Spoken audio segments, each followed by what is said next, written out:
countrymen, just to give you the current situation. I am about to land sa Hague. Galing ako Dubai, stopover for it's a long haul, it's a long flight. Okay ako, do not worry. And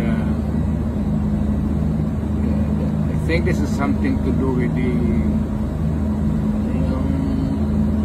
law and order noon. At sinasabi ko naman sa mga pulis at military na trabaho kayo at ako ang managot. So ito na nga, for all of the whatever happened in the past,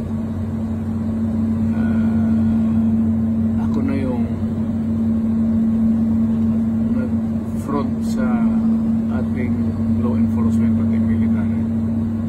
Sinabi ko na I will protect you and I will, ako ang managot sa lahat. This will be a long legal